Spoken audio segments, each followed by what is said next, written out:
नए कृषि सुधारों ने देश के हर किसान को ये आजादी दी है कि वो किसी को भी कहीं पर भी अपनी फसल, अपने फल सब्जियां अपनी शर्तों पर बेच सकता है।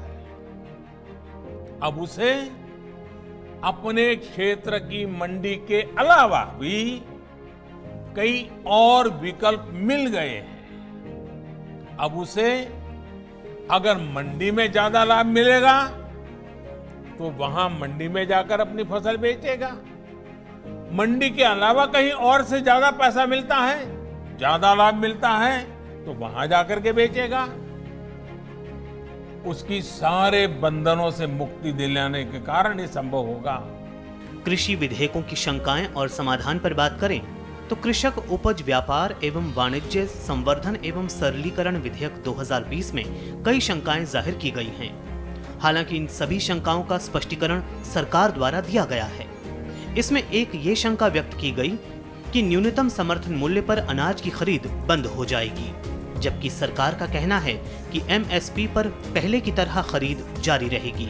किसान अपनी उपज एमएसपी पर बेच सकेंगे। इसी तरह कहा जा रहा है कि किसान कृषि उत्पाद यानी पंजीकृत बाजार समितियां यानी एपीएमसी मंडियों के बाहर बेचेंगे तो मंडियां समाप्त हो जाएंगी। सरकार ने इसका समाधान करते हुए कहा कि मंडियां समाप्त नहीं होंगी और वहां पहले की तरह व्यापार होता रहेगा। इस व्यवस्था में किसानों को मंडी के साथ ही अन्य स्थानों पर अपनी उपज बेचने का विकल्प प्राप्त होगा। एक और बात इस विधेयक को लेकर जाहिर की जा रही है कि ई नैम जैसे सरकारी ई ट्रेडिंग पोर्टल का क्या होगा। इसके जवाब में सरकार ने कहा कि मंडियों में ई नैम ट्रेडिंग व्यवस्था भी जारी रहेगी। साथ ही इलेक्ट्रॉनिक मंचों पर कृषि उत्पादों का व्यापार बढ़ेगा। इससे पारदर्शिता आएगी और समय की बचत होगी।